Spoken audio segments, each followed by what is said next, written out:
नमस्कार, मी प्रीती. आवाज इंडिया मराठीमध्ये आपल्या सगळ्यांचं स्वागत आहे. तर नजर टाकूया आजच्या प्रमुख बातम्यांवर. विधानसभेचे पावसाळी अधिवेशन सध्या मुंबईत सुरू आहे. नुकतंच युनेस्कोकडून महाराष्ट्रातील 11 आणि तमिळनाडूतील 1 अशा एकूण 12 किल्ल्यांना जागतिक वारसा स्थळांचा दर्जा देण्यात आलाय. यात महाराष्ट्रातील सिंधुदुर्ग, विजयदुर्ग, रायगड, राजगड, प्रतापगड, पन्हाळा, शिवनेरी, लोहगड, साल्हेर, सुवर्णदुर्ग, खांदेरी या किल्ल्यांचा समावेश आहे. या पावसाळी अधिवेशनादरम्यान सत्ताधाऱ्यांनी विधान भवनाच्या पायऱ्यांवर आनंद उत्सव साजरा केला आहे. मराठा लष्करी भूप्रदेश यास युनेस्कोचे जागतिक वारसा मानांकन मिळाल्याबाबतचं निवेदन मी या ठिकाणी करतो आहे.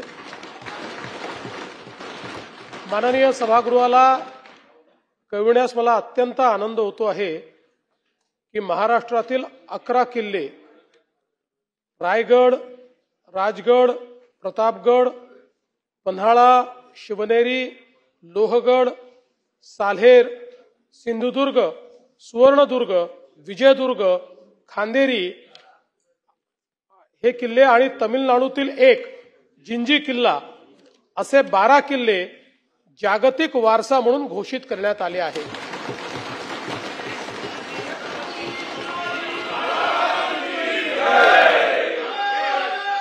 छत्रपती शिवाजी महाराजांनी घडवलेली ही दुर्ग संपदा ही महाराष्ट्राच्या शौर्याचा आणि संस्कृतीचा वारसा आहे.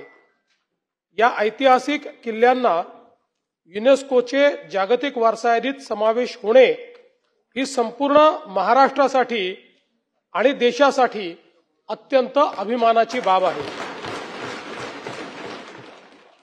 या सभागृहाच्या माध्यमातून मी माननीय पंतप्रधान श्री नरेंद्र मोदीजी यांचे विशेष आभार मानू इच्छितो. याचं कारण त्यांच्याकडे देशातल्या वेगवेगळ्या भागातनं 7 प्रस्ताव युनेस्कोमध्ये नॉमिनेट करण्याकरता गेले होते. त्यापैकी माननीय प्रधानमंत्री मोदयांनी निर्णय केला की छत्रपती शिवरायांचे किल्ले हेच जागतिक वारसा स्थळ म्हणून त्या ठिकाणी नॉमिनेट करायचे आणि त्यांनी नॉमिनेशन केलं. प्रवीण गायकवाड यांच्यावरील हल्ल्याचा निषेध करण्यासाठी राष्ट्रवादी काँग्रेस शरदचंद्र पवार पक्षाचे आमदार रोहित पवार हे काळ्या रंगाचा शर्ट परिधान करत हातामध्ये पोस्टर घेत विधान भवन परिसरात दाखल झाले. या पोस्टरवर झुंडशाहीचा निषेध असा उल्लेख करण्यात आला होता. काटे यांच्याकडे बंदूक होती अशी देखील माहिती मिळाली आहे. कुठेतरी गायकवाड यांना मारण्याचा प्रयत्न होता. त्याने स्वतःच्या भावाला देखील सोडलं नाही, त्याला देखील मारलं आहे असा आरोप यावेळी रोहित पवार यांनी केला आहे. बिल न वाचताच काही लोक जनसुरक्षा विधेयकाला विरोध करीत आहेत. या माध्यमातून ते कडव्या डाव्या विचारांनाच न कळत पुढे नेत आहेत असे मुख्यमंत्री देवेंद्र फडणवीस यांनी म्हटले होते. त्यांच्या या विधानाचा शिवसेना उभाटा नेते संजय राऊत यांनी जोरदार समाचार घेतला. त्यांनी मुख्यमंत्री फडणवीस यांना डाव्या विचारसरणीचा इतिहास सांगत स्वातंत्र्य लढ्यातील त्यांच्या योगदानाची माहिती दिली आहे. तसेच देवेंद्र फडणवीस यांना हे माहीत नसेल तर आपण त्यांची शिकवणी घेण्यास तयार आहोत असे राऊत यांनी म्हटले. योगदानाची माहिती दिली. तसेच देवेंद्र फडणवीस यांना हे माहीत नसेल तर आपण त्यांची शिकवणी घेण्यास तयार आहोत असे राऊत यांनी म्हटले. राज्य सरकारने ज्या कुटुंबांचं उत्पादन हे 2.5 लाखाच्या आत आहे अशा कुटुंबातील महिलांसाठी लाडकी बहीण योजना सुरू केली आहे. राज्य सरकारची ही एक महत्त्वाकांक्षी योजना आहे. या योजनेअंतर्गत दर महिन्याला लाभार्थी महिलांच्या बँक खात्यात 1,500 रुपये जमा करण्यात येतात. गरीब कुटुंबातील महिलांना अर्थसहाय्य व्हावा हा या योजनेचा उद्देश आहे. मात्र आता या योजनेमुळे सरकारच्या तिजोरीवर ताण पडत असल्याची चर्चा सुरू आहे. त्यातच इतर खात्यांचा निधी देखील लाडकी बहीण योजनेसाठी वळवण्यात येत असल्याचा देखील आरोप होत आहे.